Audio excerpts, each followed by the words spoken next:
هنعمل النهاردة كباب حلة او لحمة بالبصل، طعمها حلو جدا ببصلها وصوصها دايبة ومستوية قوي. هنعمل معاها كمان محاشي مشكلة على الطريقة المصرية بخلطة رز رهيبة، هيطلع المحشي مستوي قوي وجميل جدا. وفي نفس الوقت كمان الصبع هيكون بصبعه سليم. هنعرف الطريقة ازاي من الاول. هنعمله من اول تجهيز الخضار خالص، وهنعمل كمان اللحمة وراه. بس قبل ما نبدأ في الفيديو، لو اول مرة تشوفوني اعملوا لايك وشير لو عجبكم الفيديو، وما تنسوش تشتركوا في القناة وتفعلوا الجرس لو حابين توصلكوا وصفاتي. هنبدا اول حاجه بتجهيز المحشي، وبعديها نعمل اللحمه على طول. هنبدا بتجهيز الرز عشان نسيبه يبرد، وبعد كده بقى نجهز الخضار. هنجهز بعد كده كميه بصل على قد ما هنعمل الرز. تقريبا انا عملت 4 كوبايات رز، عملت لهم 4 بصلات وشويه فلفل اخضر وفلفلايه حمراء. ده الخضار اللي انا هضربه في الكبه. هجهز البصل الاول، هغسله واقطعه كويس. انا مش عايزه البصل مش عايزاه يكون مبشور قوي ميه، يعني انا عايزاه اضربه كده يتكسر كتير، بس ما يكونش قطع كبيره، بس في نفس الوقت ما يكونش مفروم قوي، يعني ما اسيبوش لحد لما يبقى ميه قوي كده. ممكن كمان يتبشر بس او يتقطع بالسكينه، بس يعني الخطوه دي بحسها صعبه شويه، فاحنا ممكن نحطه في محضره الطعام او في الكبه، بس يعني نسيبه شويه، يعني مش صغير قوي بالشكل ده كده. هحطه بقى في الحله اللي انا هعمل فيها، وبعد كده هزود مكانه الفلفل الاخضر. انا بحب الفلفل الاخضر، ولو في فلفلايه حمراء بتبقى حلوه جدا، ولو في كمان يعني واحده شطه بتبقى يعني بتبقى حلوه لو متاح، لو مفيش اطفال يعني. هحط بقى الفلفل، وبرده هضربه تقريبا يعني نفس الضرب، اللي هو ما يبقاش برده، يعني ما يبقاش ناعم قوي برده. طريقه تجهيز المحشي، هي في ناس بتسويه ني في ني كده، اللي هو يبقى يعني كل حاجه كده تتقلب على بعض، بس طبعا انا مش بفضل دي خالص. انا بحب احطه على النار، واحب اسبكه، واحب اديله طعم والنكهه اللي هي المصريه بتاعتنا دي. هحط الفلفل على البصل، وبعد كده بقى احطه على النار. وطبعا الدهون بقى، يعني احط شويه زيت. انا بحط زيت وسمنه بلدي، انتوا عايزين تحطوا سمنه عاديه تمام، عايزين تحطوا سمنه بلدي بس او زيت بس زي ما انتوا عايزين، بس هو بيحتاج دهون يعني شويه تكون زهره، يعني حبه معلقه السمنه اللي احنا هنحطها دي مش كتير ولا حاجه، بس هي يعني هتدي طعم حلو، ويعني حابين انها تكون يعني زهره شويه، مش يبقى قليل او ناشف او كده، لان يعني طبعا هيفرق في طعمه كتير. هنحط بقى السمنه والزيت مع البصل والفلفل، وهنفضل بقى نقلب شويه لحد لما يتبلوا، يعني شويه بشويه كده نحس ان هما كميتهم بتقل. انا عايزاهم يتبلوا شويه، مش يصفروا ولا حاجه. في الوقت ده كده هنزل بمعلقه توم مفروم، يعني معلقه كبيره كده توم مفروم. هقلبها بقى كمان معاهم، يعني يا دوب بس كده تقليبتين يعني صغيرين لحد لما ياخدوا كده ويدوا مع بعض شويه، بس شويه ان انا لازم اخليهم يصفروا. بعد كده بقى في الوقت ده هنحط الطماطم المتسبكه او الطماطم المضروبه في الخلاط. الطماطم بتاعتي دي انا مسبكاها، عشان كده مش هياخد وقت كتير على النار. لو احنا مش عندنا طماطم متسبكه في البيت، هنحط طماطم نضربها في الخلاط ونحطها، بس نسيبها بقى تتسبك شويه. توابل المحشي بالنسبه لي انا ملح وفلفل وكمون. الكزبره عادي ممكن نحطها ممكن ما نحطهاش، لان احنا اوريدي بنحط كزبره خضراء اصلا في الاخر، وطبعا دي اهم حاجه. بس انا حطيت ملح وفلفل وكمون وكزبره بس. حابين تحطوا شطه برضو ديت اختياري، لو يعني لو هتعرفوا تاكلوه سبايسي، او لو ما فيش اطفال او كده، بس انا مش بحط فيه شطه.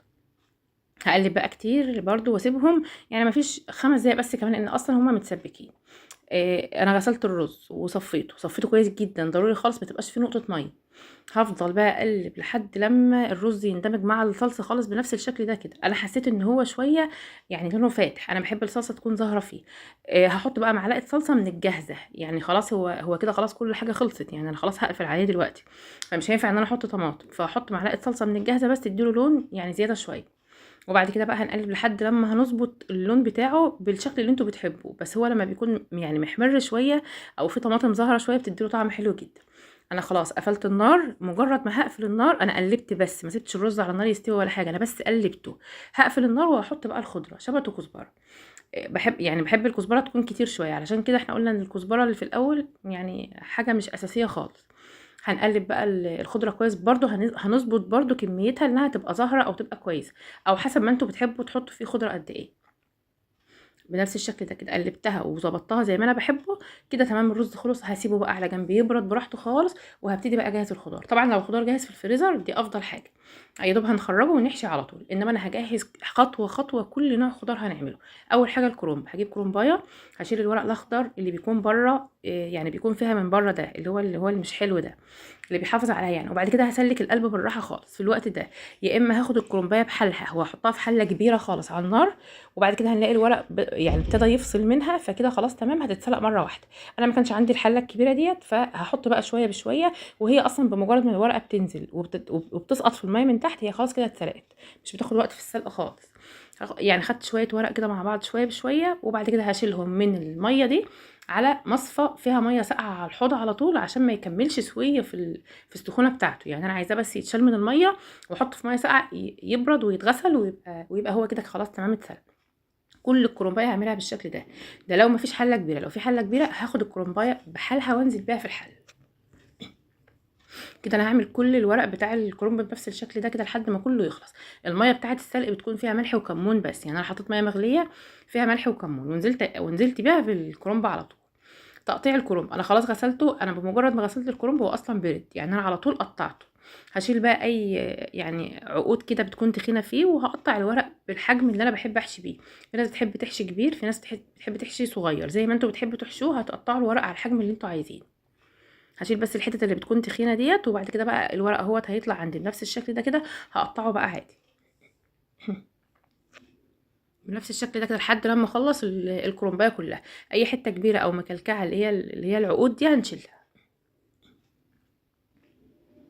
بالظبط كده لحد ما اخلص كل الكرنب، هسيب الكرنب على جنب وهاجي بقى للبتنجان الابيض او الاسود. في زيه اسود وفي زيه بيبقى لونه زي بتنجاني كده، كلهم حلوين جدا وموجودين دلوقتي ومتوفرين، سعرهم كويس وطعمهم حلو قوي. هنلف البتنجان كده بايدينا شويه عشان تقويره يكون سهل، وبعد كده بقى هنشيل القلب اللي فيه من جوه. وهنعمل كده مع كل البتنجان. كان ممكن ان انا اغسله في الاول، بس يعني انا بصراحه نسيت اغسله، فانا هغسله بعد كده. هقطعه بقى يعني هقوره كده بالمقوره، هو بيطلع بسرعه خالص، اسهل من الكوسه كتير. يعني احنا بمجرد ما بنلفه بايدينا كده لفه بتروح الحشوه واقعه من جوه على طول. بنفس الشكل ده كده هروح بقى اغسله. انا عملت الكميه اللي انا جايباها كلها، هغسله بالميه كويس واصفيه علشان ما يبقاش فيه ميه، عشان انا هشوحه في معلقه زيت يعني شويه، وبعد كده هنشفه بمنديل كده على خفيف علشان ما يطرطش بقى، عشان هو فيه ميه كتير دلوقتي. حطيت بقى حبه زيت صغيرين خالص في الطاسه، وبعد كده بقى هنزل بالبتنجان بالراحه وهشوحه بس، يعني انا مش هحمره. انا اصلا مش حاطه زيت كتير، انا بس هديله صدمه كده لحد لما احس ان هو دبل شويه، عشان دي الخطوه دي بتخليه يبقى طري قوي قوي، وزي الزبده كده لما بيستوي بيبقى حلو جدا. احنا لو ما عملناش الطريقه ديت عادي هيبقى حلو جدا برضه، وهيبقى خفيف على فكره. بس برضه يعني الخطوه دي بقى هتعمله زي المحشي اللي احنا كنا بناكله زمان، اللي بيبقى دايب كده وسايح وطعمه حلو. هقلبه كده ياخد بس تشويحه، وبعد كده بقى اللي هتاخد لون بسيط خالص، او احس بس انها اتدبلت مش اتحمرت، هروح بقى شايلها من الزيت واحط بقى مكانها تاني. بنفس الشكل ده كده هعمل كل الكميه. انا خلصتها، هدخل بقى على الكوسه. انا بحب الحجم الوسط، مش بحب اجيب الكبيره قوي ولا بحب اجيب الصغيره، طبعا بتعذبني في التقوير. طبعا الصغيره بيبقى طعمها احلى. بجيب الحجم الوسط ده، هقشرها باي مقشره. في ناس ممكن مش بتقشرها، بس انا بحب اقشرها، وعادي لو ما قشرناهاش قوي يعني، بس بقشرها شويه، بشيل اللي فوق واللي تحت، وبعدين بعملها بالمقشره كده ولحد ما اخلص التقشير كله بقى هقورها.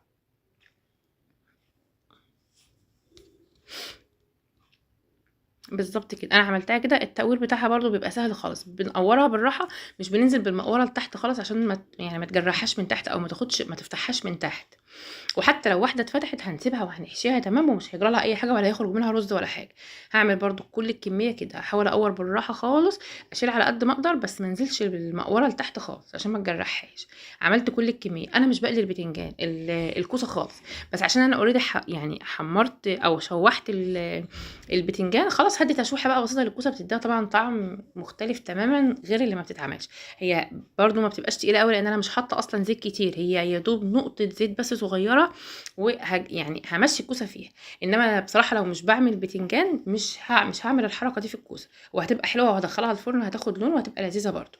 بس انا عملتها مكان الطاسه بتاعه البتنجان. هديها بس التشويحه كده لحد بس ما تاخد لون بسيط خالص، هقوم رايحه شايلاها واحده بواحده كده، اللي احس انها اخدت اللون هقوم سحبها كده من الطاسه. انا حطيت الكميه كلها يعني شبه فوق بعضها، لان مش بتتحمر قوي، هي بس يعني تاخد بس كده حاجه بسيطه.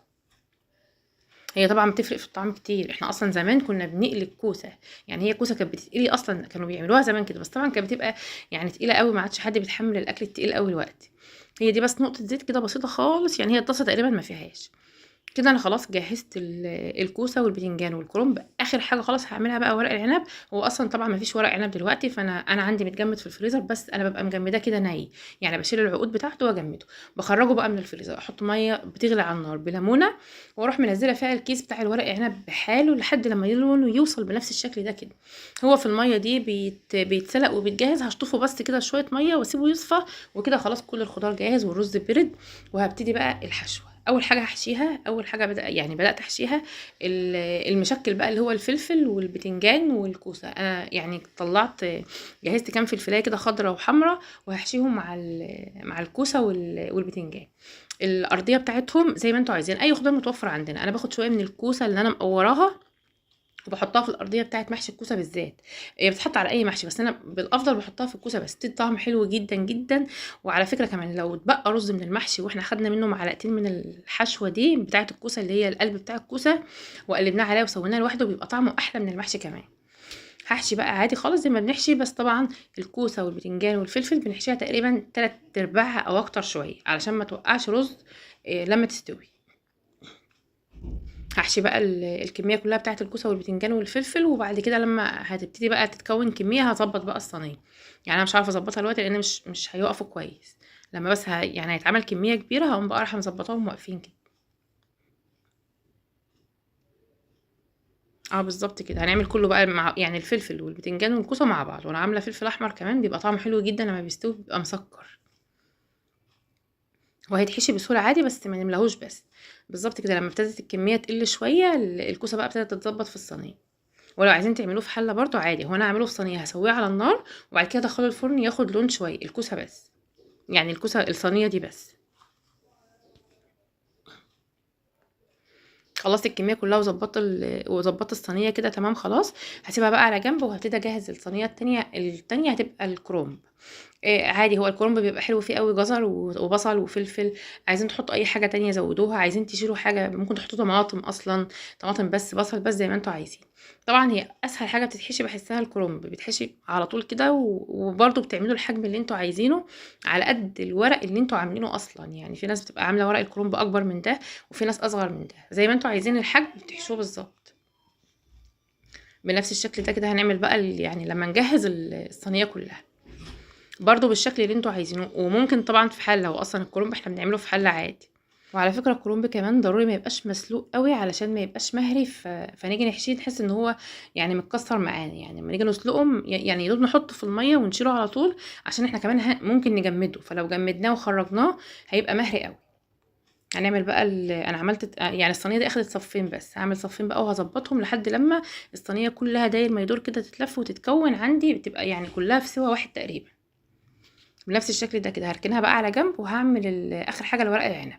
الورق العنب اللي بيكون حلو فيه قوي البصل من تحت. برضو حطوا الخضار اللي انتوا عايزينه، انا حطيت معاه فلفل، حطيت معاه جزر، زي ما انتوا عايزين حطوا المهم اي ارضيه عندي. يعني انا اصلا شفت ناس كتير جدا بيحطوا العيدان بتاعه الشبت والكزبره، يعني اي خضار حاجه تحت، اي طبقه تحت عادي.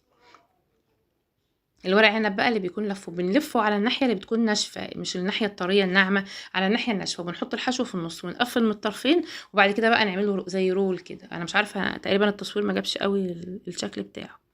يعني احنا بنحشيه من النص، وبعد كده على الناحيه الناشفه. الناشفه هي اللي بتكون جوه مش الناعمه. وبعد كده هنقفل من الناحيه اليمين ومن الشمال، وبعد كده بقى نعمله زي رول كده. ونكمل برضو الصينيه داير ما يدور، برضو اخدت صفين الصينيه دي، هنكملها بنفس الشكل ده كده. ده اول صف، وبعد كده عملت الصف التاني كمان بنفس الشكل بالظبط. طبعا انا الورق بتاعي كبير شويه، انتوا تقدروا تحشوا، يعني الحشو بتاع ورق العنب بيكون كبير شويه. تقدروا تحشوا انتوا الحجم اللي انتوا عايزينه. السويه بقى بتاعه الكوسه والورق الكوسه والفلفل والبتنجان، احنا بنعمل تقريبا اقل من الكوسه، يعني اقل مستوى الكوسه 3/4، يعني ما بنملاش المستوى كله شوربه. وضروري جدا جدا تكون الشوربه مغليه. يعني اصلا انا بسوي فعلا دلوقتي، واخدت الشوربه وهي بتغلي وحطيتها على المحشي على طول، لازم تكون بتغلي. هغطيه 3/4 3/4 شوربه، 3/4 الكوسه هي شوربه. وبعد كده بقى تفضل النار عاليه لحد ما الميه تقريبا تنشف، اسيبها على العين العاليه واوطي، وبعد كده بقى بدخله يتردد ويستوي ويتحمر في الفرن على طول. يعني الكوسه والبتنجان بالذات بتكون حلوه في الفرن جدا. هسيبها بقى، سبتها تقريبا في الفرن يجي ساعه كمان بعد ما الميه بتاعتها نشفت. الكرنب بقى اللي بزود الشوربه بتاعته شويه، يعني انا بخليها فوق من الكرنب بشويه او بشويتين يعني. انا بفضل بس احرك كويس علشان الشوربه ابقى ضامنه انها نزلت تحت. ضروري قوي في الورق العنب والكرنب يعني من الحركه دي نتاكد بان احنا نحرك الصينيه او الحله علشان نبقى متاكدين انها الشوربه نزلت تحت. الورق العنب أنا يعني بحب احط فيه ليمون كتير، مش بحب احط فيه دبس رمان، بحسه بيديله طعم يعني مختلف عن الورق العنب بتاعنا احنا المصري. يعني هو السوريين بيحطوا دبس رمان وزيت زيتون وحاجات، يعني لا بيبقى مختلف عن بتاعنا. انا بحب احط ليمون كتير. وورق العنب عندي بس ايه برضو زي الكرنب تقريبا بحطه برضو يعني من فوقه كده شويه شوربه، وبحرك برضو الصينيه. بس ممكن بقى بحط في الورق العنب شويه شطه، لان يعني احنا بنحبه بيه بالشطه شويه. لو انتوا حابين تحطوا عليه شطه حطوا من فوق كده، او في الرز من جوه اصلا. وبعد كده بقى اظبط الشوربه بتاعته برضو زي ما انا ببقى يعني ببقى حابه السويه بتاعه. لو انتوا بتحبوه يكون ناشف شويه او ماسك نفسه اكتر من كده بتقللوا الشوربه عن كده. اللي انا حطيتها فوق دي الشط. وبعد كده هغطيه وهتابع بقى السويه بتاعه، ان احنا يعني كل شويه نكشفه لما الميه بتاعته تنشف. هنوطي عليه وهنسيبه بقى مثلا يعني نص ساعه، ساعه الا ربع، لان هي الصينيه اصلا رفيعه مش كبيره. وطبعا هنتابع اللي في الفرن كمان عشان ما ينشفش قوي. هو تقريبا اول حاجه خرجت الكوسه، لان هي ما اخدتش وقت كتير في السويه، وبعد كده الكرنب والورق العنب. عايزه اقول لكم ان ريحتهم وطعمهم زي بيفكرونا بالاكل بتاع زمان، او باكلنا احنا واحنا صغيرين، او اكل امهاتنا. وطعمه حلو قوي، الخلطه حلوه جدا، تقدروا تعملوا الخلطه كده يعني. مش زي ما انا عاملاها اللي هي كله على بعضه بيعملوها دلوقتي كده، بس طبعا عمره ما هيطلع بالنكهه ولا بالريحه ولا بالطعم ده. هو ده بالظبط بالظبط كده زي ما احنا كنا بناكله زمان، المحشي اللي هو بتاع امهاتنا، اللي كان بيتسبك واللي كان اللي هو بيبقى متظبط يعني، مش يعني مش خفيف كده وعادي، لا مش اكله عاديه يعني. خصوصا احنا في الشتاء بقى والاكل بيبقى يعني بيبقى عايز يبقى مظبط كده شويه. طبعا طالع شكله تحفه جدا، طعمه جميل جدا جدا، مظبوط قوي. الخلطه بتاعته حلوه قوي لو جربتوها، ولو مشيتوا على التفاصيل بتاعتها بالظبط. لو الخضار كمان متخزن هيكون برضو حلو جدا، لو الكرنب متخزن والبتنجان. طبعا الكوسه اصلا متوفره على طول. ولو عملتوه بنفس الطريقه ديت ويعني والخلطه بتاعته بالظبط هيطلع بنفس الشكل ده كده. ممكن تقدموه كمان بطرق احلى كمان. عايزه اقول لكم ان هو ريحته قلب البيت كله. فعلا فعلا تحسوا ان هو بيفكرنا بالشتاء قوي قوي. على فكرة الحاجات اللي هي المحروقة في الكرنب دي هي مش محروقة، ديت الفلفل والبصل والجزر، هي اصلا اللي بتحمي المحشي من ان هو يتحرق. هو حتى لو اتحرق بيبقى حلو جدا، واحنا اصلا تاني يوم كمان بنسخنه بسمنة بيبقى طعمه جميل جدا. عايزاكم تقولوا لي رأيي، يعني عايزاكم تجربوه بنفس الطريقة كده والمقادير وكل حاجة بالظبط، وتقولوا لي رأيكم فيه ايه. حاجه هجيب طاسه سخنه على النار وهحط فيها معلقه سمنه او زيت زي ما انتوا عايزين، بس انا حطيت معلقه سمنه. وبعد كده هنزل باللحمه يعني بتكون السمنه يعني سخنه جدا. وبعد كده هنزل باللحمه اللي ببقى مبيتها دايما في بصل وملح وفلفل، لما بكون يعني عارفه ان انا هعملها تاني يوم. وبعد كده مش هقلبها على الناحيه التانية خالص غير لما تاخد لون الاول، يعني انا عايزاها تاخد صدمه كده عشان تحتفظ بالسوائل بتاعتها وتبقى طعمها حلو. بمجرد ما احس انها اخدت لون هروح بقى قلبها على الناحيه التانية بالظبط كده.